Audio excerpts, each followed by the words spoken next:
Welcome to RK jobs info. இன்றைக்கி இந்த வீடியோவில் நம்ம பார்க்க போகிறது இந்தியன் ரயில்வே, அதாவது ரயில்வே ரெக்ரூட்மெண்ட் செல் அது மூலயமா அனௌன்ஸ் பண்ணியிருக்கிற அப்ரெண்டிஸ் நோட்டிஃபிகேஷனை பற்றி தான் பார்க்க போகிறோம். இது நார்த் இந்தியன் ரயில்வேலேருந்து அனௌன்ஸ் பண்ணியிருக்காங்க. இதில் மொத்தமாக 3612 வேக்கன்சி அனௌன்ஸ் பண்ணியிருக்காங்க. இதை பற்றின முழு டீட்டெயிலையும் நம்ம இந்த வீடியோவில் பார்க்க போகிறோம். அதுக்கு முன்னாடி நம்ம சேனலை முறையாக பார்க்குறீங்க அப்படின்னா சப்ஸ்கிரைப் பண்ணிக்கோங்க. மறக்காமல் பக்கத்தில் இருக்கிற பெல் ஐக்கானை ப்ரெஸ் பண்ணி விடுங்க. அப்போ தான் நம்ம போடுற வீடியோவோட நோட்டிஃபிகேஷன் உங்களுக்கு உடனுக்குடன் கிடைக்கும். வாங்க வீடியோக்குள்ளே போகலாம். மும்பையை தலைமை இடமாக கொண்டு ரன் ஆகிற நார்த்தன் ரயில்வேலேருந்து வந்திருக்கிற அப்ரெண்டிஸ் ரெக்ரூட்மெண்ட் நோட்டிஃபிகேஷன் தான் இது ஆன்லைனில் அப்ளை பண்ணணும். அப்ளை பண்ணுறதுக்கு ஸ்டார்டிங் டேட்டு 28/5/2022 காலையில் 11 மணிலேருந்து அப்ளை பண்ணலாம். லாஸ்ட் டேட் 27/6/2022 அன்று மாலை 5 மணி வரைக்கும் டைம் இருக்குது. அதுக்குள்ளே அப்ளை பண்ணணும். விருப்பமும் தகுதியும் இருக்கிற ஆல் இண்டியன் சிட்டிசன்ஸ் இதுக்கு அப்ளை பண்ணலாம் அப்படின்னு சொல்லியிருக்காங்க. மொத்தமாக 3612 வேக்கன்சி இது சொல்லியிருக்காங்க. இதில் அப்ளை பண்ணுறதுக்கு ஏஜ் லிமிட்டேஷன் பார்த்திங்கன்னா மினிமம் குறைஞ்சபட்சம் 15 வயதிலிருந்து 24 வயது வரை இருக்கிறவங்க இதுக்கு அப்ளை பண்ணலாம் அப்படின்னு சொல்லியிருக்கிறாங்க. ஆல் இண்டியன் சிட்டிசன் எலிஜிபிள் அப்படின்றதுனால தமிழகம் புதுச்சேரியை சார்ந்தவங்க இதுக்கு தாராளமாக அப்ளை பண்ணலாம் அப்படின்னு சொல்லியிருக்காங்க. இது அப்ளை பண்ணுறதுக்கு SC ST கேண்டிடேட்டாக இருந்தால் 5 இயர்ஸ் ஏஜ் ரிலாக்ஸேஷன் உண்டு அப்படின்னு சொல்லியிருக்காங்க. OBC கேண்டிடேட்டாக இருந்தால் 3 இயர்ஸ் இதுக்கு ஏஜ் ரிலாக்ஸேஷன் உண்டு அப்படிங்கிறதையும் மென்ஷன் பண்ணியிருக்காங்க இந்த நோட்டிஃபிகேஷனில். இது மட்டும் இல்லாமல் அப்ளை பண்ணுற பர்சன் PWD கேண்டிடேட்டாக இருந்தால், அதாவது பர்சன் வித் டிசபிலிட்டி மாற்றுத்திறனாளி நபராக இருக்கும் பட்சத்தில் அவங்களுக்கு ஆஸ் பர் கவர்மெண்ட் ரூல் 10 வருஷம் ஏஜ் ரிலாக்ஸேஷன் உண்டு அப்படிங்கிறதையும் இதில் மென்ஷன் பண்ணியிருக்காங்க. எஜுகேஷன் குவாலிஃபிகேஷன் அப்படின்னு பார்த்தீங்கன்னா 10th முடித்து ITI முடிச்சிருக்கணும். ITI முடிச்சவங்க ட்ரேட் வைஸ் அந்த கம்ப்ளீஷன் சர்டிஃபிகேட் NCVT இல்லை SCVT சர்டிஃபிகேட் இருக்கணும் அப்படின்னு சொல்லியிருக்காங்க.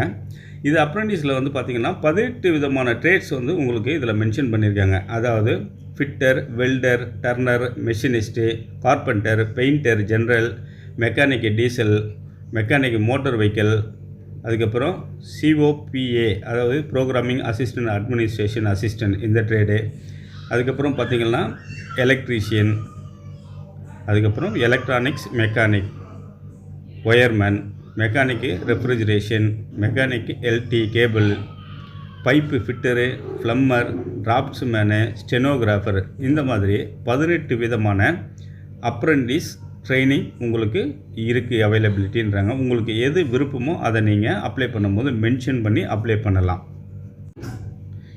இந்த அப்ரெண்டிஸ் அப்ளை பண்ணுறதுக்கு எக்ஸர்வீஸ்மேனும் அவங்க அப்ளை பண்ணலான்னு சொல்லியிருக்காங்க. அது மட்டும் இல்லை, எக்கனாமிக் வீக் EWS என்று சொல்லப்படுகிற எக்கனாமிக் வீக்கர் செக்ஷன் அவங்களும் இதுக்கு அப்ளை பண்ணலாம் அப்படிங்கிறதையும் சொல்லியிருக்காங்க. இந்த அப்ளிகேஷன் போடுறதுக்கு அப்ளிகேஷன் ஃபீஸ் 100 rupees பே பண்ணணும் ஜென்ரலாக எல்லோரும் அப்படின்னு சொல்லியிருக்காங்க. இதில் பார்த்திங்கன்னா SC and ST PWD candidates மற்றும் உமன் கேண்டிடேட்ஸ் இவங்களுக்கு 100 rupees அந்த அப்ளிகேஷன் ஃபீஸ் பே பண்ணுறதுலேருந்து எக்ஸம்ப்டட் கொடுத்துருக்காங்க. அதனால் இவங்கெல்லாம் அந்த 100 rupees பே பண்ண வேண்டியது இல்லை அப்படிங்கிறதையும் இதில் மென்ஷன் பண்ணியிருக்காங்க. இந்த அப்ரெண்டிஸ்க்கு அப்ளை பண்ணுற கேண்டிடேட்ஸ் PWD கேண்டிடேட்ஸாக இருந்தால் அவங்க எந்தெந்த குறையுடையவர்கள் எந்தெந்த ட்ரைனிங்க்கு அப்ளை பண்ண முடியும் அப்படிங்கிறத டீட்டெயிலான ரொம்ப ஃபுல் டீட்டெயிலாக இந்த நோட்டிஃபிகேஷனில் கொடுத்துருக்காங்க. இதை அப்ளை பண்ணுற மாற்றுத்திறனாளி மாணவர்கள் இதை பார்த்துட்டு அதுக்கப்புறம் எது உங்களுக்கு பொருத்தமாக இருக்குன்றதை நீங்கள் அப்ளை பண்ணலாம் அப்படின்றத மென்ஷன் பண்ணியிருக்காங்க.